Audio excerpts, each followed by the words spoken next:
Buenos días a todos. Bienvenidos una vez más a los seminarios de la Academia de Ciencias Agrícolas. En esta ocasión tenemos una invitada especial. Ella es la doctora Lubia Sánchez. Ella es profesor investigador de la Escuela Nacional de Ciencias Biológicas.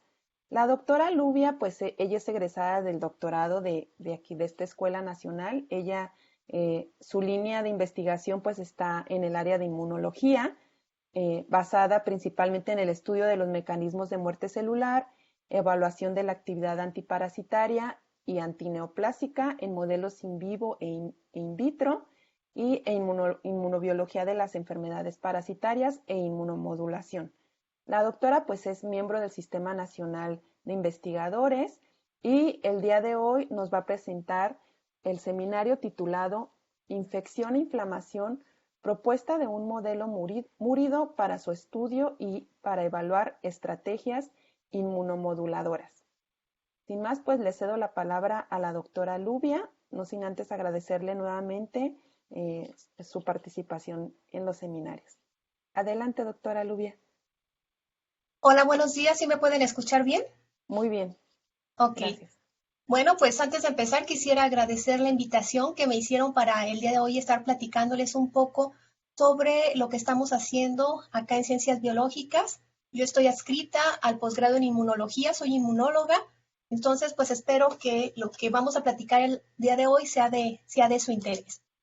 Lo primero que habrá que mencionar es, porque vamos a estar hablando reiteradamente de esto, es sobre el papel que tiene el sistema inmunológico. Como todos ustedes saben, el sistema inmunológico es un conjunto de órganos y células cuya función principal es protegernos de agentes extraños. Y cuando pensamos en agentes extraños, lo primero que viene a nuestra cabeza son microorganismos, defendernos contra bacterias, contra virus, y más en esta época de pandemia, pues es lo primero que llega a nuestra mente. Habrá que hacer la aclaración que no siempre estos agentes extraños son microorganismos. Entonces, tener en cuenta que podemos enfrentarnos a alérgenos, por ejemplo, que también son agentes extraños y contra los cuales el sistema inmunológico responde. La otra cuestión que es importante puntualizar y de lo que vamos también a estar hablando el día de hoy es que si bien la función del sistema inmunológico es protegernos, muchas veces en su afán de protegernos, pues va a causarnos daño. Incluso una excesiva respuesta inmunológica puede causarnos la muerte. Ahora, cuando nosotros nos enfrentamos a estos agentes extraños, y el día de hoy vamos a estar hablando sí en particular de microorganismos, pues el sistema inmunológico va a tener diferentes estrategias para inicialmente impedir que estos entren a nuestro organismo. Entonces, para ello vamos a contar con barreras físicas, como puede ser la piel, que simplemente nos sirve de protección de escudo, barreras químicas, como el sebo que se produce, el sudor que se produce en nuestro cuerpo para contrarrestar la posible invasión de estos organismos. Y también en esta barrera protectora que es nuestra piel, que es la primera barrera, tenemos elementos biológicos como la microbiota que van a estar compitiendo con esos posibles agentes patógenos y evitando que se establezcan. Si estos microorganismos pueden penetrar nuestro organismo, que rebasen esa primera línea de defensa que es nuestra piel, pues se van a topar con otra serie de mecanismos que ahora su función va a ser tratar de expulsarlos para que no se establezcan y no nos causen una infección. Dentro de estos mecanismos me estoy refiriendo a, por ejemplo, el estornudo, la tos. Tenemos muchas enzimas en nuestras secreciones corporales, en la saliva, por ejemplo, en el mismo sudor que ya habíamos mencionado. Y dentro de estas barreras biológicas ya de una segunda línea, pues tenemos la microbiota intestinal, por ejemplo. Entonces, el sistema inmunológico va teniendo filtros que permiten de manera ideal contrarrestar la posible invasión de estos organismos. Ahora, ¿qué pasa cuando estos primeros mecanismos de respuesta o de protección son rebasados? Bueno, una vez que estos microorganismos, ya sean bacterias, virus, parásitos, hongos, han penetrado, el sistema inmunológico requiere primero identificar a ese agente que está entrando a él. Segundo, una vez que lo identifica, va a emitir una respuesta. Por eso es que es tan importante ese reconocimiento, porque dependiendo de qué es lo que nos esté invadiendo, pues va a ser la respuesta que se va a montar. Y finalmente, una vez que se puede eliminar a este agente patógeno, necesitamos una resolución. Esta resolución implica que todas esas células que estuvieron activándose, que estuvieron produciendo mediadores para contrarrestar a este microorganismo, tienen que regresar a un estado de homeostasis. No pueden nuestras células permanecer activadas todo el tiempo, porque si no esto ya causaría un deterioro en nuestra salud. Entonces requerimos que una vez que sea completada la función, pues retornemos a un estado de homeostasis. Ahora, cuando hablamos de microorganismos, realmente estamos hablando de entidades, de un conjunto de entidades muy diversas en varios sentidos. Cuando a nosotros llega un microorganismo, el resultado de esa interacción que vamos a tener va a depender de muchísimas cosas. Una de ellas pues va a ser el inóculo. ¿Qué tanto de ese microorganismo está entrando? ¿Es poco? A lo mejor es fácil contrarrestarlo, pero si ya la carga es mucha, pues a lo mejor va a costarle más trabajo al sistema inmunológico. Otro punto importante es la vía de entrada. No es lo mismo que un microorganismo, que un patógeno entre por vía oral, que entre por vía respiratoria. Los mecanismos van a ser diferentes. Y de manera muy importante va a depender ese reconocimiento de su composición molecular y también de sus mecanismos tanto de patogenicidad como de virulencia. Entonces, cuando vemos todo este universo de virus, bacterias, hongos, parásitos, pues en realidad estamos enfrentando a un conjunto de entidades muy diferentes entre sí. Y por lo tanto, pues el sistema inmunológico que tendrá que contar con estrategias para identificarlos y responder. En esta imagen lo que les muestro son 3 microorganismos, puede ser 3 bacterias o puede ser una bacteria, un virus, un parásito, no importa.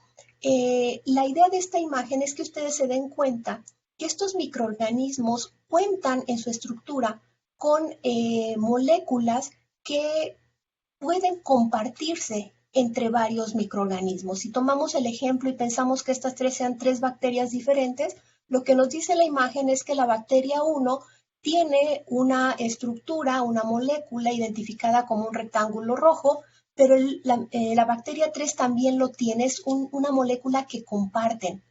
Si vemos las figuritas amarillas, vemos que entonces la bacteria 1 y la bacteria 2 lo comparten. Lo que hace especial o lo que identifica a la bacteria 1 es el conjunto de las moléculas que tiene. En el caso, por ejemplo, de las moléculas que están aquí identificadas como estrellitas, pues la bacteria 2 y la bacteria 3 la tienen, pero al ser de diferente color lo que nos está indicando es que tiene ciertas diferencias que va a ser sensado por el sistema inmunológico y que por lo tanto esa combinación de moléculas que va a detectar el sistema inmunológico va a generar que se den respuestas diferentes a cada uno de estos microorganismos. Muchas de estas respuestas son compartidas, algunas sí son específicas dependiendo de qué es lo que se está sensando. A estas estructuras que conforman a todos los microorganismos, genéricamente en inmunología les llamamos PAMS, que son las siglas de patrones moleculares asociados a patógenos, es decir, son estructuras químicas restringidas a agentes patógenos. Hay otro término que es quizá más correcto utilizar para ser un poco más amplio, que es el de MAMS, que es el de patrones moleculares asociados a microorganismos. Entonces aquí ya estamos incluyendo aquellos que son patógenos y aquellos que no lo son. Entonces, a estas estructuras de las cuales les hablaba y que nos permiten identificar a estos microorganismos, o al sistema inmune le permite identificar a estos microorganismos, es a lo que llamamos como PAMS o como MAMS. Estas estructuras, estas moléculas, pueden ser compartidas, ya lo habíamos mencionado, por varios microorganismos. Y un dato muy importante es que están conservadas a través de la evolución. Entonces, esto lo que nos refleja es que no mutan muy fácilmente estas estructuras, estas moléculas en particular. Y el otro dato que es muy interesante porque es lo que va a favorecer ese reconocimiento y la información para el sistema inmune de que se está enfrentando a algo a lo que debe responder, es que este tipo de estructuras, este tipo de moléculas no son expresados por las células del huésped o del organismo. Ejemplos de estos PAMs o estos MAMs son, por ejemplo, el lipopolisacárido de algunas bacterias, la peptidoglicana, incluso el DNA de los microorganismos que tiene diferencias con respecto al material genético de nosotros. Entonces, todas estas moléculas son específicas de microorganismos y nosotros no las tenemos en nuestras células. Ahora, si los microorganismos expresan este tipo de moléculas, nosotros en nuestras células, principalmente del sistema inmunológico, aunque no exclusivamente, debemos tener receptores para sensar la presencia de esos microorganismos a través de identificar estas moléculas en ellos. Estos receptores los llamamos PRRs por sus siglas en inglés, que viene de patrones, de receptores que reconocen patrones moleculares, los PRRs. Estos, al igual que los PAMs y que los MAMs, están conservados evolutivamente por la misma razón y van a estar expresados, ya lo mencionábamos, en las células de la respuesta inmune principalmente, aunque también podemos encontrarlo en células de diferentes epitelios que son justamente las zonas de entrada de muchos de estos microorganismos. Estos receptores van a estar ubicados de manera estratégica tanto a nivel de la membrana celular como en el interior de las células. Van a tener pueden tener una ubicación citoplásmica, además de que hay algunos receptores que están de manera soluble, de tal manera que desde que entran estos microorganismos, estos receptores que están de manera soluble se van uniendo a ellos y permite ya la identificación o el sensado de ellos. Si estos microorganismos son intracelulares, como puede ser un virus, pues principalmente van a ser detectados por estos receptores a nivel de citoplasma. Entonces, esta es la manera en la cual se van a estar identificando a estas moléculas que expresan los microorganismos. Ahora, estos mismos receptores también van a estar identificando lo que llamamos DAMs. Los DAMs son patrones moleculares asociados a daño. Estos DAMs en realidad son moléculas que están en nuestras células, pero que cuando se ejerce un daño sobre ellas, es decir, cuando se lisan, cuando se rompen las células por efecto de estos patógenos que están invadiéndonos, se van a liberar al microambiente y entonces estos receptores van a sensar moléculas en el exterior que normalmente deberían estar restringidas al interior de la célula. Dentro de estas moléculas que son una señal de alarma también para el sistema inmunológico de que algo está pasando, de que algo está entrando y que hay que responder, tenemos entre ellos al ATP, por ejemplo, a la HMGB1, que es una proteína nuclear, algunas citocinas que se liberan en respuesta al daño. Entonces, todas estas señales, tanto las que son directamente derivadas de los patógenos, de los microorganismos, como las moléculas que dan una señal de daño, son las que van a activar realmente la respuesta inmunológica en contra de ellos.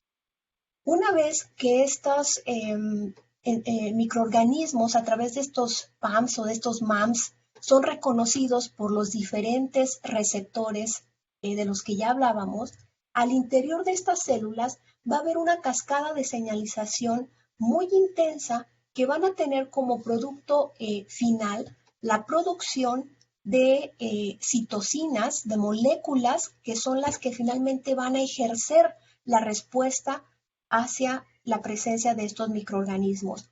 También, producto de esta señalización que se da hacia el interior de las células, se van a activar mecanismos que tienen como objetivo eliminar a estos agentes patógenos. Se activa la fagocitosis, por ejemplo, se activan linfocitos, se activan muchas células de la respuesta inmune para ejercer esa función que ya veíamos al inicio, idealmente protectora. Ahora bien, esta respuesta que se da va a estar coordinada por una serie de moléculas que se van a estar produciendo en respuesta a esta señalización, a ese sensado de agentes extraños que conocemos genéricamente con el nombre de citocinas. Dentro de las citocinas hay una amplia gama de ellas, tienen diferentes funciones, son producidas por diferentes células, pero lo importante es que debe quedarnos claro que estas moléculas son la manera o una de las maneras que tienen nuestras células del sistema inmune para comunicarse, para alertarse de qué es lo que está sucediendo. Y como ustedes ven en esta imagen, pues la comunicación es muy intensa. Son muchas las citocinas, son muchas las moléculas involucradas en estarse pasando la información en aras de poder montar una respuesta adecuada y rápida hacia lo que nos está invadiendo. Dentro de estas citocinas podemos diferenciar simplemente dos grupos por función, que son las interleucinas, que propiamente son a las que hemos estado describiendo, las que sirven para comunicar célula con célula. Y tenemos a las quimiosinas. Las quimiosinas son citocinas que van a dirigir a las células hacia el sitio donde está entrando el agente patógeno o donde se está estableciendo. Estas quimiosinas lo que hacen es formar gradientes de concentración que permiten que una célula se dirija justamente hacia donde es necesario que ejerza su función. Ahora, si no fuera lo suficientemente complejo toda esta comunicación que tenemos dentro del mismo sistema inmunológico, no hay que olvidar que el sistema inmunológico está conectado con otros sistemas. Tiene comunicación con el sistema endocrino. Las células del sistema inmune tienen receptores para hormonas, para diferentes hormonas. No solo tiene receptores para las citocinas, que son los mediadores que se producen dentro del sistema inmunológico, sino que también captan señales y responden a señales dadas por las hormonas. Y aún más, tienen comunicación directa con el sistema nervioso central. El sistema nervioso central, para comunicarse, produce neurotransmisores, neuropéptidos, y las células del sistema inmune tienen receptores también para estas moléculas. Por lo tanto, hay una interacción muy cercana entre estos tres sistemas y que en su conjunto, nuevamente insisto, buscan proteger al cuerpo que está siendo invadido por un microorganismo, por un patógeno. Entonces, esta es una imagen muy, muy general justamente de cómo moléculas de la respuesta inmunológica, esas citocinas que mencionábamos, impactan también a nivel del sistema nervioso central, cómo se genera una respuesta y esa respuesta llega a glándulas que producen hormonas, y entonces todo esto en su conjunto va a estar mediando esa protección, esa respuesta para contrarrestar a estos microorganismos. Estas respuestas, si bien es muy amplia la gama de citocinas y de mediadores solubles que se van a estar produciendo, hay tres citocinas que son centrales en la respuesta contra patógenos, que son la interleucina 1, la interleucina 6 y el TNF-alfa. Estas tres citocinas tienen funciones muy importantes que van a coordinar la función de las demás células. Tienen funciones sobre el hipotálamo. Todos ustedes o todos hemos experimentado alguna infección, sabemos que nos da fiebre. Bueno, pues esa fiebre es derivada de la acción de estas citocinas sobre los centros termorreguladores del cerebro y se da un incremento en la temperatura. Este incremento de la temperatura pues tiene como objetivo reducir la multiplicación de este agente patógeno para que no sea tanta la carga que tengamos que contrarrestar con los mecanismos de respuesta inmunológica. Tiene impacto sobre médula ósea para empezar a producir más células de respuesta inmunológica que ayuden a contrarrestar a esta invasión por microorganismos. Un aspecto muy importante también es que tienen una relación muy directa sobre la actividad del endotelio. El endotelio pues es toda esta gama de células que están formando nuestras arterias, nuestras venas y que van a tener un papel central en las respuestas que se dan no solo contra microorganismos sino contra cualquier agente extraño. Y hay un término que seguramente muchos de ustedes han estado escuchando y más con esto de la pandemia, que es el de tormenta de citocinas. Este término de tormenta de citocinas hace alusión a una producción descontrolada de citocinas que generan un proceso inflamatorio exacerbado. Ese proceso inflamatorio puede ser tan grave o tan exagerado que puede llevar a la muerte a un paciente. Entonces, es un término que se está haciendo muy popular, realmente a los inmunólogos no nos gusta mucho, porque si bien es un término que a mi parecer es como muy poético, sí nos da esa idea de una respuesta exagerada, la pregunta que siempre nos hacemos, bueno, ¿y cuándo es una llovizna de citocinas y cuándo es una tormenta realmente de citocinas? Y realmente nadie lo sabe. Entonces es un término simplemente que hace alusión a una gran producción de citocinas, pero como dicen por ahí, ¿qué tanto es tantito? En realidad no lo sabemos. Entonces creemos que se está sobreutilizando este término, pero quería comentárselos porque seguramente lo han escuchado por ahí. Ahora, todas estas citocinas, habíamos ya mencionado en la diapositiva anterior, que tienen un impacto muy importante sobre el endotelio. Nosotros sabemos que muchas de nuestras células del sistema inmune están en circulación. Entonces, si la infección se da en la piel, entonces estas células necesariamente tienen que salir de la circulación para ir al sitio donde se está llevando a cabo la entrada de estos microorganismos. De tal manera que una de las funciones de estas citocinas que hemos mencionado es incrementar la permeabilidad vascular para que pueda primero unirse las células que van en la circulación, inicialmente se unan a las células del endotelio. Al unirse a las células del endotelio, ya la velocidad de esas células disminuye. Entonces, una vez que se pegan al endotelio, el endotelio, al estar abiertas esas uniones entre célula entre célula y célula, van a permitir este proceso de diapedesis que implica la salida de circulación hacia el tejido de esas células. Y una vez fuera, ya en el tejido, pues esas células, a través de esas quimiosinas que decíamos que dirigen el lugar hacia donde van a ir las células, pues las va a llevar justo hacia el foco de infección.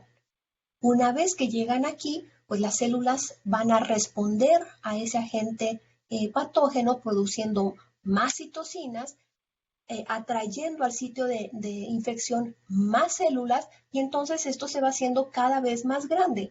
¿Qué tan grande? Pues lo necesario para contrarrestar a ese agente infeccioso que nos está invadiendo.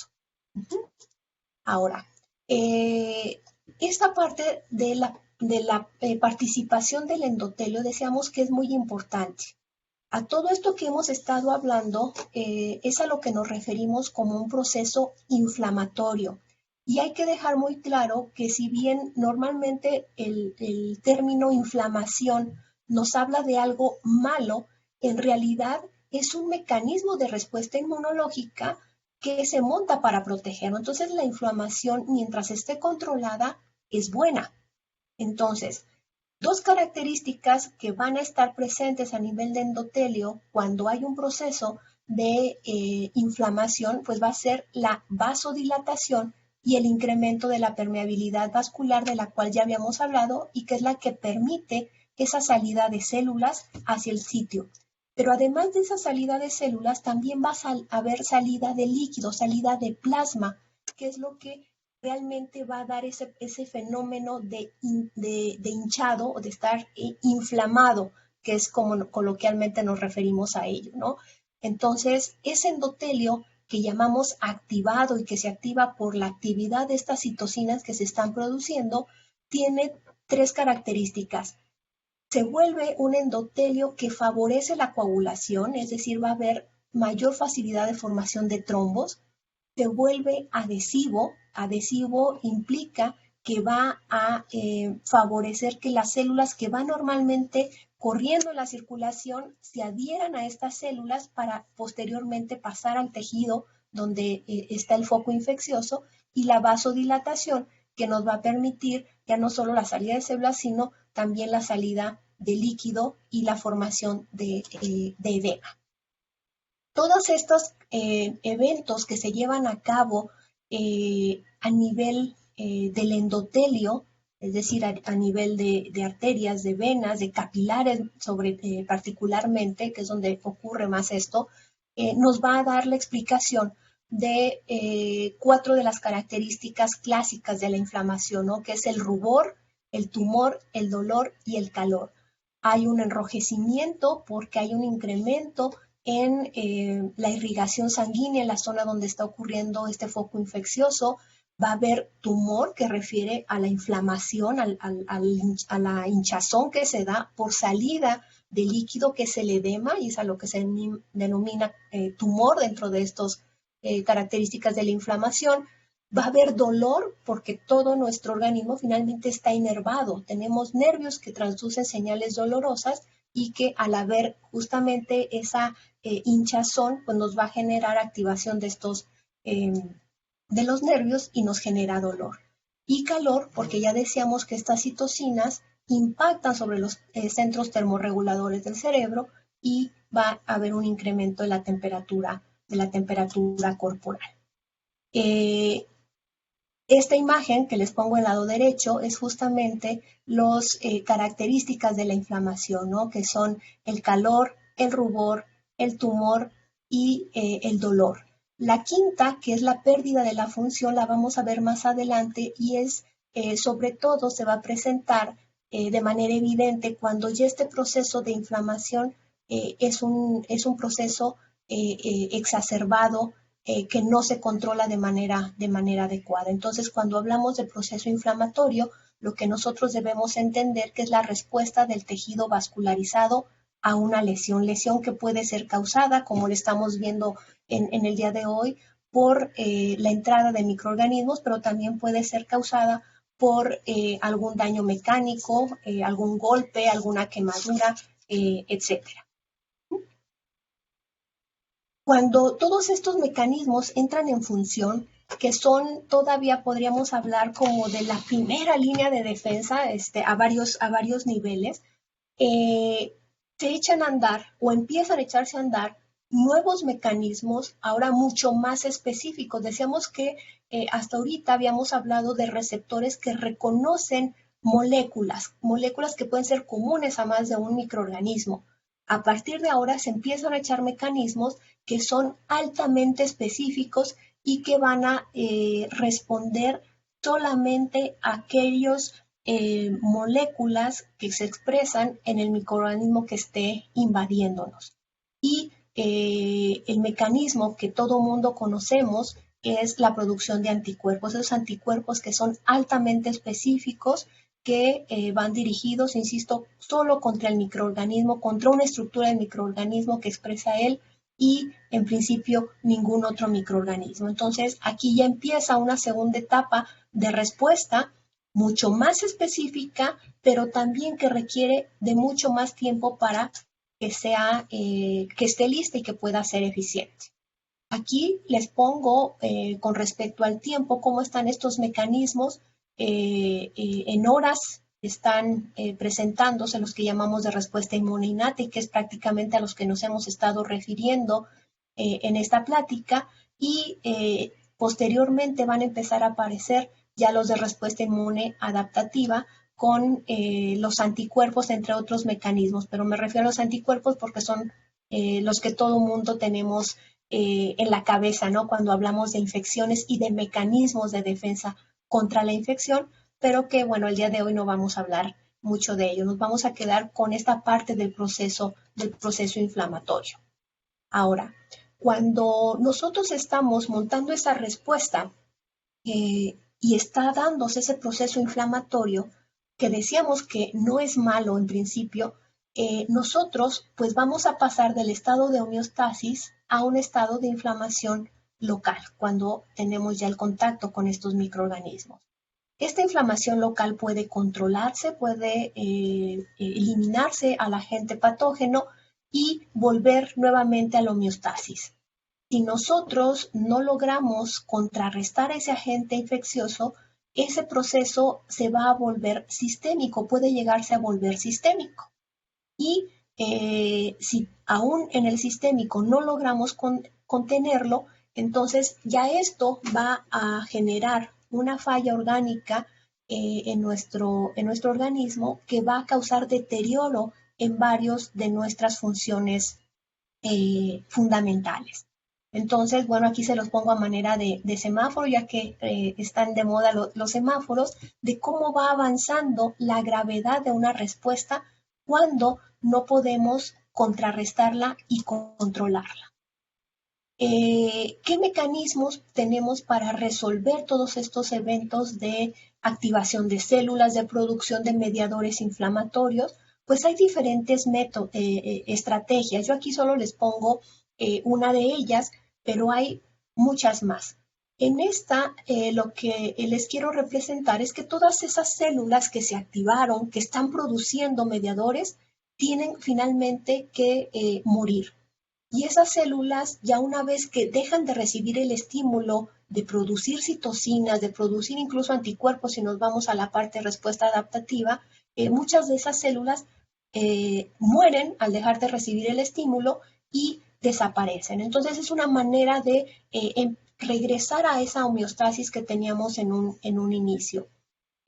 Cuando estas células mueren, principalmente van a estar muriendo por un proceso de muerte apoptótico que como resultado, entre otras cosas, va a tener la producción de citocinas, pero que tienen una función contraria, es decir, una función antiinflamatoria. Dentro de estas moléculas, principalmente vamos a estar hablando de la interleucina 10 y del TGF-beta, que sirven para apagar la respuesta inmunológica que se activó producto del estímulo que se generó con la entrada del patógeno. Entonces, esto es uno de los muchos mecanismos a través de los cuales regulamos la inflamación y en general la respuesta inmunológica. Si nosotros, cuando nos exponemos a un microorganismo, montamos una respuesta y resolvemos esa infección, pues nosotros nos encontramos en la línea verde. Regresamos a la homeostasis y no pasa nada.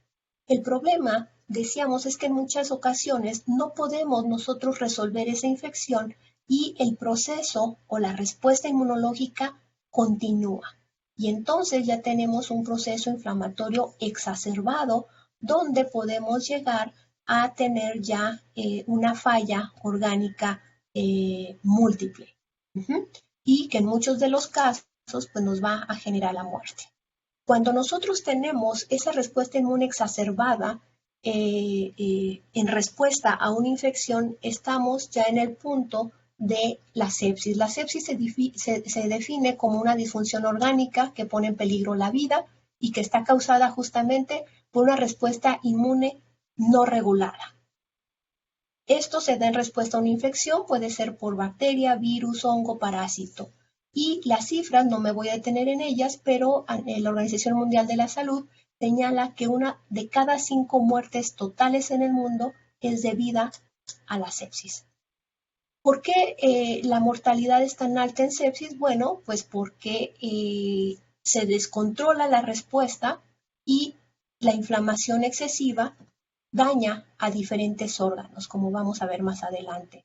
O bien, cuando empiezan a funcionar los mecanismos antiinflamatorios, se va realmente de un polo de inflamación, se puede ir hasta el otro polo de antiinflamación. Y los polos nunca son buenos. Entonces, cuando tenemos exceso ahora de antiinflamación, podemos nosotros caer en un estado de inmunosupresión y entonces ser blanco de posibles nuevas infecciones y poder tener ya un cuadro mucho más complicado. Ya no tenemos un patógeno, ya tenemos varios microorganismos que están en nuestro organismo y contra los cuales hay que defenderse. Las personas que mueren, o hay un porcentaje muy alto que es del 25% que mueren tempranamente justamente por esa respuesta inflamatoria exacerbada. De los pacientes que no mueren tempranamente en el primer par de días, el 30% pueden recuperarse y salir del problema séptico, pero el 70% pueden irse hacia el otro polo que decíamos de inmunosupresión y también fallecer. Ahora, la cosa es todavía más grave porque incluso de los individuos que regresan a la homeostasis, que salen del hospital, porque esto evidentemente es una situación de hospitalización, se sabe que en un término de 1 a 5 años, muchos de estos individuos van a fallecer, ocasionado principalmente por las consecuencias que dejó el daño a diferentes órganos, esa respuesta inmune descontrolada. Para estudiar este proceso hay diferentes modelos que principalmente o casi exclusivamente nos hablan de sepsis causadas por bacterias. Entonces, está muy polarizado el estudio de la sepsis a cuando el agente etiológico son bacterias y hay poco contra los otros microorganismos. Y en el título del resumen que les mandaba, decía que era la propuesta de un modelo múrido. Nosotros estamos proponiendo el uso de un modelo de infección con Plasmodium, un modelo de ratón infectado con Plasmodium, que como ustedes saben causa la malaria o el paludismo. Dado que la malaria es la quinta causa de sepsis en el mundo y la octava de muerte por sepsis. Es muy raro ver nosotros en los artículos que se refieran a sepsis por malaria o por siquiera por un parásito. Entonces, nosotros estamos proponiendo que puede ser un modelo muy útil para estudiar este tipo de eventos de regulación de la respuesta inmunológica. En el caso de la malaria, sabemos que puede ser una malaria leve, moderada, que puede resolverse, pero en muchos casos, sobre todo en los niños menores de 5 años, una infección por Plasmodium, principalmente por Plasmodium falciparum, puede llevar a una malaria grave o severa, en las que fallece hasta el 20% y de los que sobreviven, un 20% puede tener secuelas principalmente de tipo neurológico. Como ya hemos visto, igual que los microorganismos, tiene sus propios PAM, sus propios patrones moleculares asociados a patógenos, en particular el glicosilfosfatidilinositol, la hemozoína, que es producto de degradación de la hemozoína, que es con lo que se alimenta el parásito, y el sensado por parte de las células del sistema inmunológico por esos receptores de reconocimiento de patrones. Como ya hemos visto, pues lo que vamos a tener es una producción de citocinas que va a llegar a nivel endotelial, que es lo que tenemos representado aquí, y va a tener pues las mismas características que ya hemos visto. Va a ser procoagulante, va a ser adhesivo y va a favorecer la vasodilatación. La malaria, al ser una infección de los glóbulos rojos, el parásito está infectando los glóbulos rojos, pues prácticamente y de manera inmediata se vuelve una infección sistémica. Eso lo que nos va a hacer es que nosotros tengamos un impacto en diferentes órganos, como puede ser el cerebro, los pulmones y los riñones. De ahí nuestro interés en posicionar a este modelo como un modelo adecuado para estudiar sepsis. En el día de hoy simplemente les voy a platicar muy brevemente ya lo que tenemos hecho ya a nivel de cerebro. Nosotros infectamos ratones con un Plasmodium para ratón, que es el Plasmodium bergelianca, y vamos haciendo el seguimiento de diferentes parámetros sobre vida, parasitemia, peso, temperatura y un score clínico, que es el que nos dice que estos animales están experimentando ya daño neurológico. Este modelo es letal en el 100% de los animales, más o menos para el día 9, lo cual nos da una ventana de trabajo muy importante comparado con algunos modelos de sepsis animal en la cual provocan el estado séptico inoculando una endotoxina como el LPS, y en el cual los animales normalmente mueren entre 24 y 48 horas. Entonces la ventana de estudio es muy corta. Nosotros aquí la muerte la tenemos alrededor del día 9 en el 100% de los animales. Entonces, insisto, nos puede dar una ventana muy práctica para estudiar esos eventos que causan esa desregulación de la respuesta inmunológica y finalmente la muerte de los animales. La parasitemia que tienen estos animales al momento de morir, alrededor del 20% de sus glóbulos rojos infectados, que comparado con otros modelos de malaria, es una parasitemia relativamente baja. Hay modelos en los cuales la parasitemia llega a estar en el 80% de glóbulos rojos parasitados, entonces hay pocos parásitos y una alta mortalidad, un 100% de mortalidad. Esta infección se está acompañando de esa producción de citocinas que ya habíamos mencionado, interleucina 6, que es lo que vemos aquí que está incrementado, el TNF y otra de la cual no habíamos hablado y que también forma parte de ese grupo de citocinas importantes mediadoras de inflamación como es el interferón. Otro de los cuestiones que están participando en esta infección y que también están involucrados en el daño por sepsis es la producción de trampas extracelulares de neutrófilos o de NETs, como se les conoce genéricamente, que es cuando los neutrófilos, en su afán de contrarrestar una infección, liberan el DNA y todo el contenido de sus gránulos para atrapar a esos microorganismos. Entonces, esto es un evento que está reportado en sepsis bacteriana, en sepsis viral y que también tenemos nosotros en este modelo. Entonces, una característica más que puede ser estudiada en el modelo que estamos nosotros proponiendo. Nuestra propuesta no es tener un antiparasitario que elimine la infección y que con ello se controle. Sabemos que el tratamiento de la sepsis implica un tratamiento dirigido contra el agente causal, antibióticos que eliminen, por un lado, al agente que está causando todas estas alteraciones, pero además necesitamos nosotros regular todo ese ambiente de citocinas que es el que finalmente está causando el deterioro a diferentes niveles y en diferentes órganos. Entonces, nuestra apuesta es por la inmunomodulación.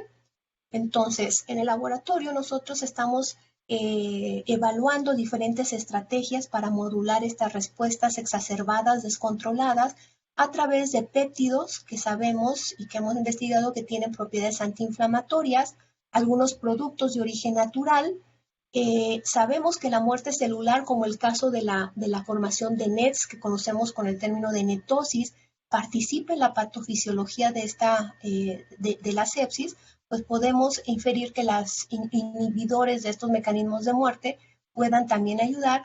Y una parte también importante del laboratorio está trabajando con las capacidades inmunomoduladoras de moléculas derivadas de helmintos.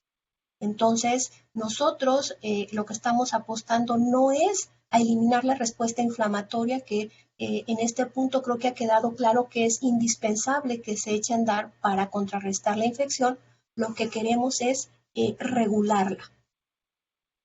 Y el trabajo más reciente que hemos publicado es el uso de un pentapéptido, que es el que está aquí, tiene esta secuencia de aminoácidos, que ya teníamos el antecedente de que tenía ciertas funciones antiinflamatorias, principalmente de nuestro interés, que inhibe la expresión de moléculas de adhesión a nivel endotelial, que sabemos que es una de las características que va a favorecer ese daño a diferentes órganos.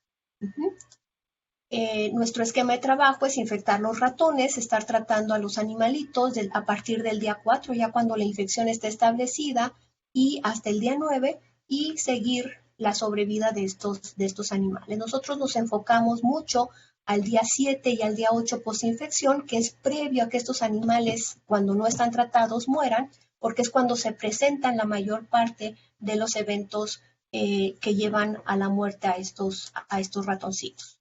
Lo que nosotros encontramos con la utilización de este péptido, que se llama film en español, es que se incrementa la sobrevida de estos animales. De morir el grupo que no está tratado alrededor del día 9, el día 10 más o menos, estos animales mueren alrededor del día 27. Y algo que es muy importante es que la muerte que tienen estos animales al día 27 no tiene que ver nada con el proceso de inflamación exacerbado que se presenta en el día 9, el día 10, que es cuando mueren los animales no tratados. Los animales en este punto mueren por hiperparasitemia. Entonces, son dos eventos diferentes que nos permiten inferir que este tratamiento abate o regula, mejor dicho, la inflamación, permite que estos animales sobrevivan, pero finalmente hay un proceso de hiperparasitemia. La parasitemia con el tratamiento con este péptido no se modifica, lo cual indica que el péptido no tiene capacidad antiparasitaria. Entonces, todos los efectos que nosotros veamos realmente son porque están regulando o están modificando la respuesta inmunológica contra el parásito, pero no se afecta la parasitemia. De manera muy importante y de las cosas que más llamaron nuestra atención es que estos animalitos, dado que la inflamación afecta varios órganos, pero principalmente el cerebro, estos animales cuando no son tratados tienden a tener problemas de coordinación motora, tienen convulsiones y cuando se les trata con este péptido no hay esas alteraciones. Cuando mueren los animales, cuando llegan a morir para el día 27, 28, no presentan ya esas alteraciones a nivel cerebral, lo cual quiere decir que se impidió todos estos efectos dañinos a nivel cerebral. Con respecto a las citocinas, ahí está ya. Con respecto a las citocinas, pues vemos que el tratamiento con este péptido va a impedir que se incrementen citocinas como el TNF, si lo comparamos con los animales que están infectados no tratados, va a haber una menor producción de interferón, menor producción de interleucina 6, menor producción de interleucina 10 y menor producción de quimiosinas como CXL2 de manera importante. En algunos casos o en varios de los casos, nosotros no llegamos a ver significancia estadística con el tratamiento, pero el efecto que la producción menor de estos mediadores la pudimos apreciar nosotros de manera muy contundente en la parte histológica. Los animales que están infectados y que no están tratados presentan microhemorragias, presentan obstrucción de los vasos, de los capilares cerebrales, presentan infiltrado celular y con el tratamiento en film nosotros ya no vemos estas alteraciones o las vemos en un número mucho menor, lo cual nos habla que es a través de impedir todos estos eventos que estos animales no tienen alteraciones en la coordinación motora, ya no hay convulsiones. Dado que habíamos comentado que estas citocinas nos favorecen el incremento de la permeabilidad vascular, nosotros evaluamos a través de inyectar en el sistema circulatorio de estos animales un colorante llamado azul de Evans. Entonces, en los animales que están infectados y dado ese incremento de la permeabilidad, pues todo el parénquima cerebral se tiñe de azul. Mientras que en los animales tratados esto no ocurre, lo cual quiere decir que se está preservando la barrera hematoencefálica y esto nos explica nuevamente por qué no están teniendo esos problemas neurológicos.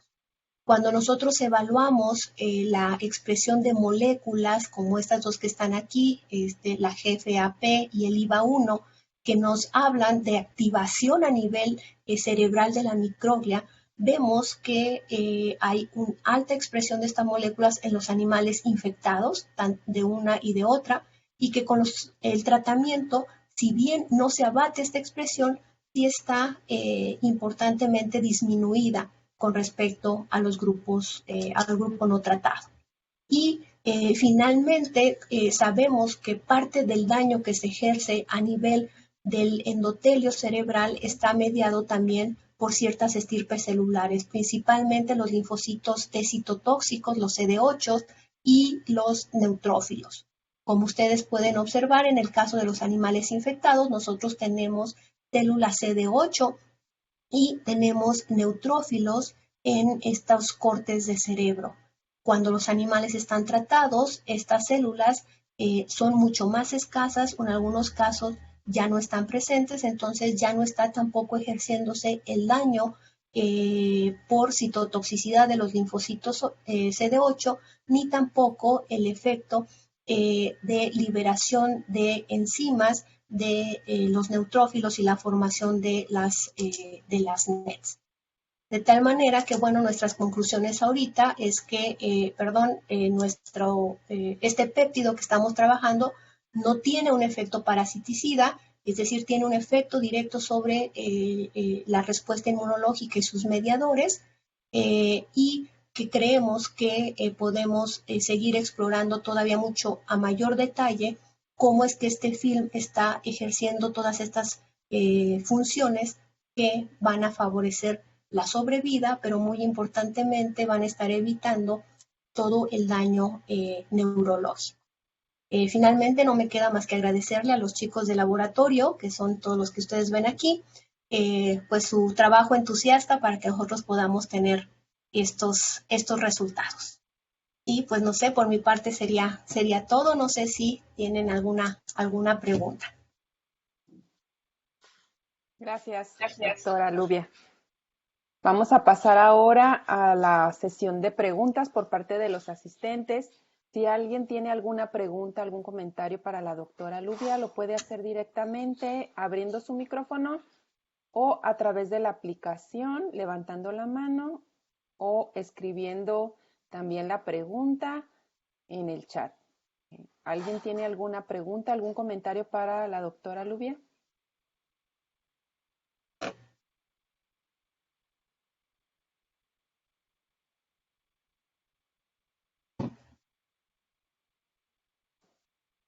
Adelante, doctor Carlos.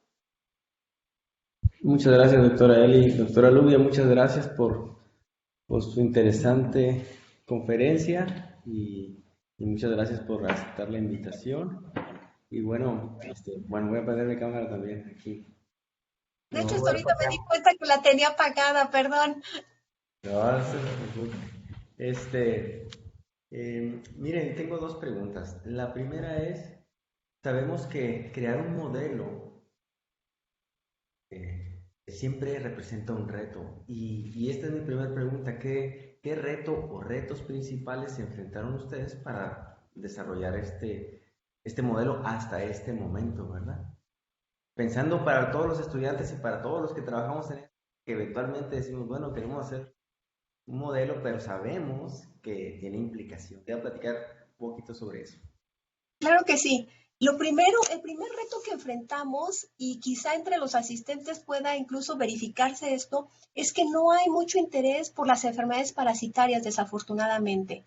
Sabemos que son enfermedades que afectan a países de escasos recursos, entonces la industria farmacéutica no está tan enfocada, no le interesa tanto desarrollar medicamentos, vacunas contra estas enfermedades. Entonces, para empezar, las parasitosis no son muy bien vistas. Ya tenemos desde ahí un primer pero que se le pone.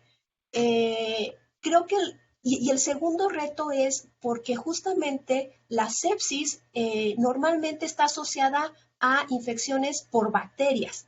Y la sepsis sí representa un problema muy grave en países de primer mundo, en Estados Unidos, y queremos verlo rápidamente aquí con nuestros vecinos, pero su problema evidentemente es bacteriano o viral. Entonces, el que se proponga trabajar con un modelo con parásitos, como que genera cierta, no sé, le ponen el pero. El asunto aquí es que sea una sepsis causada o provocada por una bacteria, por un virus, o como ahorita les estoy enseñando, por un parásito, tienen componentes que son comunes. Cada organismo, cada microorganismo tiene sus propios mecanismos de patogenicidad y de virulencia, pero los mecanismos de respuesta en muchos casos son compartidos.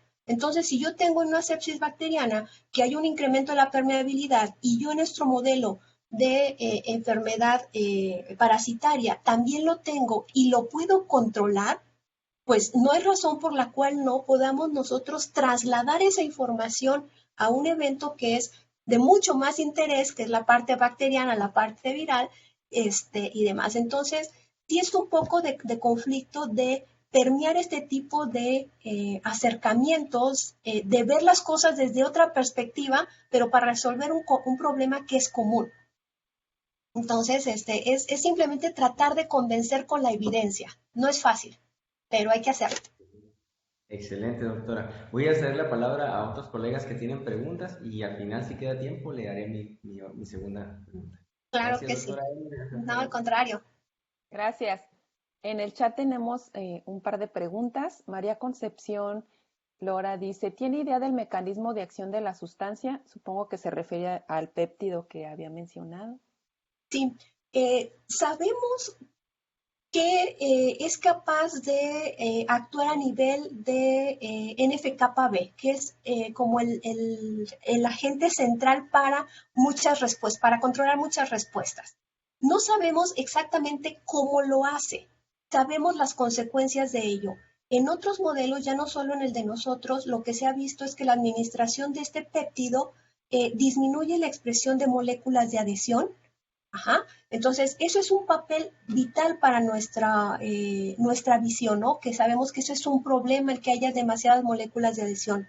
Sabemos que inhibe la activación de ciertas estirpes celulares que en exceso pueden causar inflamación. Entonces, si estamos inhibiendo esos mecanismos, pues entonces nosotros estamos evitando que ese daño se genere. Una de las líneas de investigación que tenemos es ya dilucidar de manera más fina en qué punto es que está actuando este péptido. De hecho, no sabemos si hay un receptor, no sabemos si puede atravesar la membrana, no sabemos el cómo lo hace. Hemos visto qué hace, pero no el cómo, y entonces esta es una línea que se vuelve primordial para nosotros para poder explicar a mucho mayor detalle este efecto benéfico que vemos en nuestro modelo y que creemos que se puede llevar a otros modelos de inflamación, incluso no solo de sepsis, sino de inflamación en general. Gracias. Selene en el chat dice, buenos días, gracias. ¿Se ha realizado algún estudio de inmunodepresión en mamíferos marinos, ya que la causa más frecuente de muerte en mamíferos es en cautiverio, es la sepsis aguda? Gracias. Híjole, sí, con la parte de los animales marinos no te sabría decir, nosotros estamos más metidos con la cuestión de humanos, ajá, de tratar de extrapolar algunos de nuestros hallazgos a la parte de humanos, pero evidentemente el cautiverio es una situación de estrés para los animales. Entonces, el estrés es un desencadenante de procesos de inmunosupresión. Entonces, evidentemente, sí deben estar presentes los mecanismos de inmunosupresión en estos animales, pero así como que más detalle, si no sabría comentarles. Y cuando tenemos en animales, en humanos, un ambiente inmunosupresor, somos susceptibles a cantidad de cosas, porque nuestro sistema inmunológico ya no está funcionando de manera adecuada, baja todos esos mecanismos de defensa de los cuales quise hablarles, aunque fuese muy brevemente, y entonces nuestra capacidad de respuesta está muy disminuida. Y sí, puede ser causa de mortalidad, ¿no? De acuerdo, gracias. La doctora Rosalía tiene un comentario, dice, excelente información, muchas felicidades por trabajar estos temas de gran trascendencia. No, al contrario, gracias.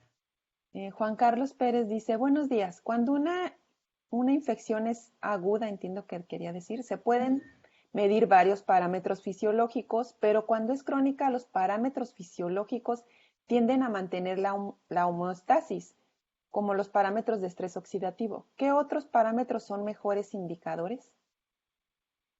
En la inflamación crónica. Ok, en la inflamación crónica lo que nosotros vamos a estar viendo es una perpetuación de algunos de estos mecanismos. Va cambiando la dinámica incluso de las poblaciones celulares involucradas. En un inicio vamos a tener principalmente células de la respuesta inmune innata clásica, los neutrófilos, que son las células que más participan. Conforme se va haciendo crónico estos eventos, empiezan a involucrarse monocitos que son los que están en circulación y cuando salen a los tejidos para estar perpetuando estos eventos de inflamación, se van a diferenciar a macrófagos.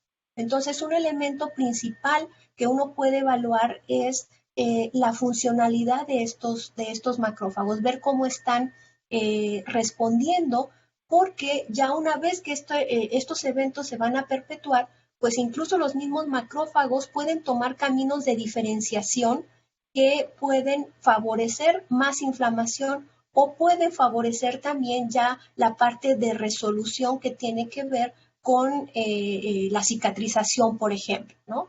Entonces, sí, hay muchos eventos, como los que mencionan de estrés oxidativo, que son más iniciales, entonces habría que irse más a la función ya de estas otras células, como pueden ser los macrófagos, ¿no? Ver qué perfil de citocinas están produciendo, qué fenotipo están adquiriendo, cómo se están diferenciando para poder caracterizar mejor este tipo de respuesta. Muchas gracias. Hay otro comentario, bueno, dice María Concepción, muchas gracias, muy interesante su trabajo. Bueno, creo que no hay más comentarios. Yo tenía una duda, doctora, respecto Claro. al modelo que están usando de ratón. Vi que estaban manejando una especie especial de Plasmodium, pero no es Plasmodium falciparum. ¿Esta especie infectan de manera natural el ratón o por qué eligieron esta especie para el modelo? Ok, excelente pregunta. Los plasmodios que infectan al hombre no infectan a los ratones y los que infectan ratón no infectan animales, son especies específicos. Entonces, dentro de los plasmodios que infectan a ratón, el Plasmodium bergherianca, podríamos decir en términos generales que es el que más similitud tiene a todas las complicaciones que llega a presentarse con falciparum, que es el que más muertes ocasiona. Entonces, nosotros elegimos esta combinación de ratón C57 porque es un ratón que responde de manera muy inflamatoria y este Plasmodium bergherianca porque nos da esas complicaciones a nivel cerebral y aunque no lo mencioné, también tiene complicaciones a nivel pulmonar, renales, que justamente nos representan muy bien todo este problema de sepsis que nosotros sabemos que existe en la sepsis clásica bacteriana o viral. Entonces, esa es por esa razón. Si nosotros infectamos con falciparum un ratón, no se va a infectar. Ok. Y otra duda, este péptido que están utilizando, entiendo que lo están utilizando, ¿es un péptido sintético? ¿O lo están produciendo en E. coli o es recombinante? No, interesante también el punto. Este es un péptido, lo compramos, se manda a sintetizar, es sintético, pero lo producen también vistolítica en cultivos axénicos, así fue caracterizado. Entonces, inicialmente en estos cultivos axénicos de Entameba, se obtenía, se purificó, se vio su actividad y ya que se demostró su actividad, se mandó sintetizar y ahora ya realmente usamos el péptido sintético. Incluso como control de todos nuestros experimentos se manda también sintetizar un péptido que tiene los mismos aminoácidos pero en secuencia diferente, que es lo que nosotros le llamamos el scramble, y vemos que pues cuando están en otra orden ya no hay efecto. Entonces tiene que ver con la conformación que toma este péptido dada la secuencia de aminoácidos. Ok, gracias. Bueno, Arminda Mejía dice, muchas gracias por el seminario. ¿Estos péptidos pueden regular la respuesta de enfermedades autoinmunes? No, o sea, ahorita no podría decirte que sí o que no, porque no lo hemos hecho. Se ha trabajado en este modelo, se ha trabajado para lesión de médula espinal, en un modelo de rata de lesión de médula espinal donde se genera una gran inflamación local y ha funcionado. pero evidentemente hay que hacerlo, hay que probarlo. Creemos que sí pudiera, o al menos yo pienso que sí puede tener un efecto positivo también en la regulación de este proceso de respuesta inmune exacerbada, como son las autoinmunidades. Gracias. Y doctora, y por ejemplo, para otras parasitosis, igual a lo mejor otro tipo de helminto, ¿no se ha considerado probarlo o sabe si ya lo probaron? El péptido, que fue Ajá. la pregunta, no, o sea, con helmintos no, porque los helmintos tienen una respuesta, o sea, inducen una respuesta inmune que es totalmente diferente a lo que nosotros estamos habituados cuando hablamos de bacterias, de virus, de este protozoario, de este parásito protozoario, que es inflamación, inflamación, inflamación. En los helmintos, y por eso es que nosotros más bien lo usamos como estrategia para contrarrestar la inflamación, los helmintos tienden a provocar infecciones crónicas. Y una de las estrategias para mantener esa cronicidad es que inducen en el organismo respuestas antiinflamatorias de tolerancia. O sea, liberan moléculas que hacen que el sistema inmune se quede como calladito, o sea, aplacado. Entonces, no ataca al parásito y el parásito puede persistir ahí años. ¿Ah? Entonces, nosotros más bien estamos tomando esas moléculas que sabemos que apagan la respuesta inmunológica, que la tienen a raya, para justamente modular estos procesos inflamatorios que vemos en otro tipo de infecciones. Pero la respuesta de los helmintos es un mundo totalmente aparte. Ajá, y es lo que explica nuestra coevolución con ellos desde hace millones y millones de años. O sea, ellos pueden permanecer en nosotros por mucho tiempo, pero es por eso, porque controlan de alguna manera nuestra propia respuesta inmune. De ahí que, por ejemplo, en veterinaria se maneja que antes de ir a vacunar a una granja hay que desparasitar, porque si se vacuna sin desparasitar, la respuesta de abatimiento, de respuesta general que tienen los helmintos no permite que, como dicen ellos, les prenda la vacuna, ¿no? Que funcione, que se activen los mecanismos que debe despertar una vacuna. Sí, claro. Sí, pero Gracias. es otra de las cosas que estamos trabajando en el laboratorio con helmintos y productos derivados de helmintos para controlar o modular la inflamación. Gracias, doctora.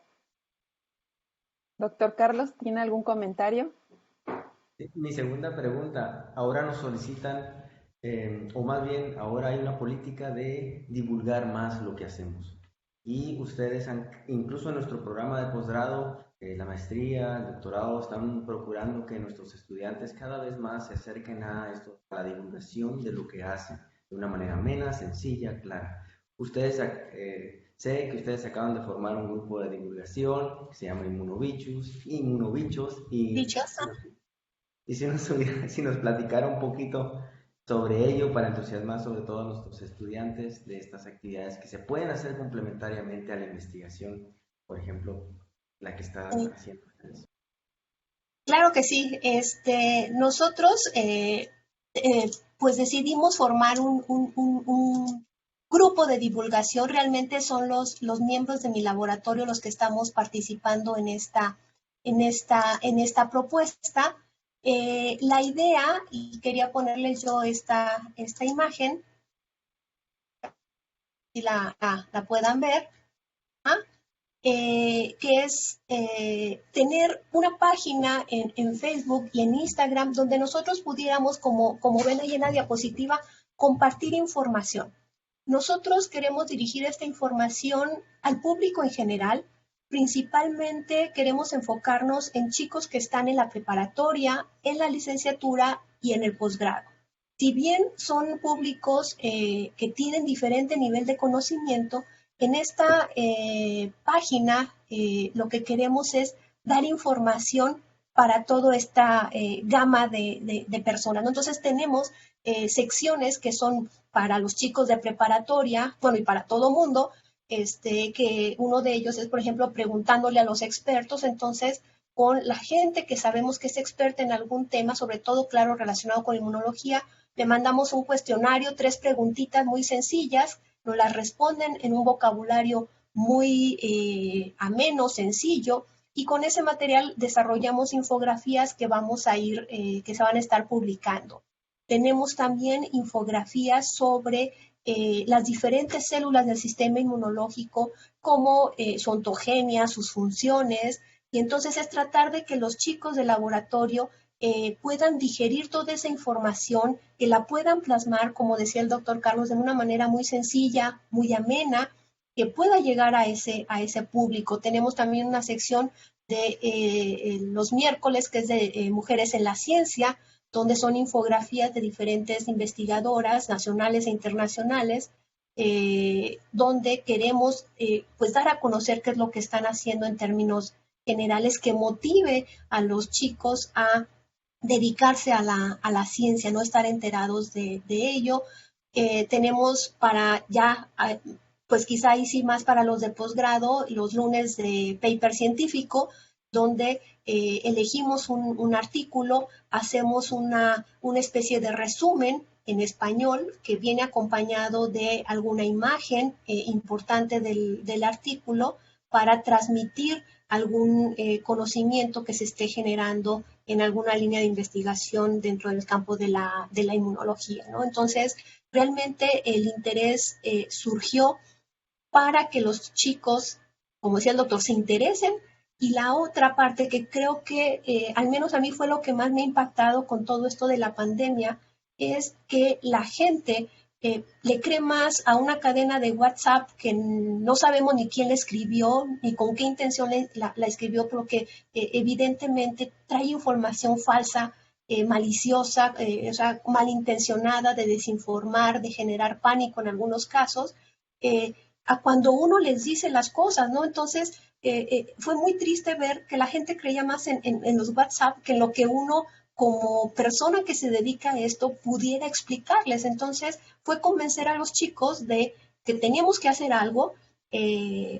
Tardó un poco en darse el proceso de generación de esta idea, pero finalmente logré que los chicos se apropiaran de esta idea que yo les planteé y que la hicieran suya, ¿no? Entonces ellos es mucho más fácil que se comuniquen con gente joven.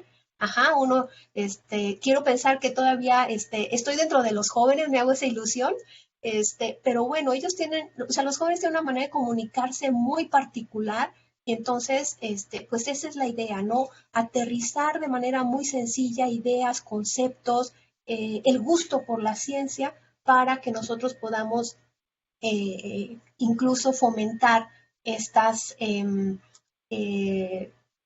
vocaciones, ¿no? Científicas.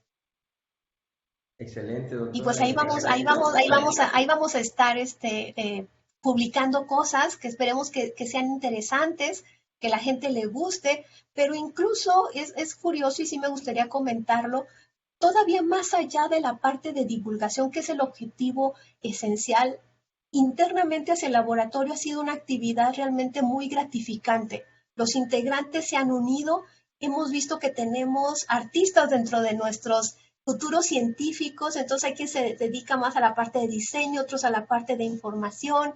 Entonces, ha integrado mucho al laboratorio, y en esta situación de encierro, de un poco de aislamiento que estamos manejando, ha sido, creo que, una terapia también para todos nosotros, entonces lo estamos disfrutando mucho. Y pues decirle a todos los estudiantes, ¿no? Hay que compartir el conocimiento y hay que compartirlo de manera sencilla con toda la gente. Excelente, doctora. Ya vieron todos, ya vimos su página, las páginas que tienen, Instagram, Facebook, para seguir información de inmunología, de temas de actualidad y que son de interés para nosotros, para nuestra salud. Y bueno, qué buen mensaje nos da. Y bueno, ya lo recibieron nuestros estudiantes. Muchas gracias por inspirarnos, por también saber que hacen estas cosas, doctora. Y gracias Y por bueno, toda y finalmente nada más quiero comentarles que otro de las actividades que vamos a tener, la hemos denominado, al menos preliminarmente, algo así como inmunobichos itinerante, ¿no? La idea es llegar a profesores de licenciatura, de preparatorias, de los mismos colegas que están en otros posgrados, y pactar pláticas informativas de diferentes temas. Obviamente a nosotros nos interesa mucho transmitir la parte de inmunología, entonces va a ser algo así como inmunobichos itinerante. Vamos a estar conectándonos con estas profesores, con estas escuelas, para difundir la información, ¿no? Entonces, aunque estaba pensado empezar un poquito más adelante, cuando usted me hizo la invitación, dije, bueno, pues van a ser los padrinos del inmunobichos itinerante y vamos a dar a partir de hoy esa nueva área dentro de la divulgación de los inmunobichos por inaugurada el día de hoy. Entonces, qué honor nos son otorga. nuestros padrinos en ese sentido, ¿no? Y pues los chicos van a estar participando, no solo yo dando las pláticas, sino también los chicos de posgrado, ¿no? Evidentemente toda la información la reviso yo, la superviso yo, y eso quiere decir que, bueno, no quiere decir, espero que sea de confianza y que tengan la certeza de lo que estamos poniendo ahí, pues es cierto. Excelente, doctora. Un honor que esta Academia de Ciencias Agrícolas, Ciencias Agropecuarias e Innovación Biotecnológica sea padrinos, seamos todos los que estamos aquí padrinos de este importante emprendimiento del grupo de Inmunobichos. Muchas gracias y bueno, esperamos que pronto usted o uno de sus estudiantes el próximo año nos vuelvan a platicar un poquito más sobre lo que han venido haciendo. Muchas gracias, le Claro dejo que sí. a la doctora Eli. Gracias, doctor Carlos. Pues nada más agradecerle nuevamente, doctora, por su participación, por su ponencia. Agradecer también a todos los asistentes. Muchas gracias. Muy interesante su línea de investigación. Y esperemos que pues los asistentes le den like a la página de la doctora para que tenga más seguidores y estén al Claro pendiente que sí. de las noticias. Bueno, pues muchas gracias, doctora. Le voy a hacer llegar por correo su constancia y la liga donde podrá tener acceso a la grabación. Muchas gracias. Muchísimas gracias. Y perdón por pasarnos tanto de la hora, sé que era hasta las 11, pero les agradezco mucho su atención.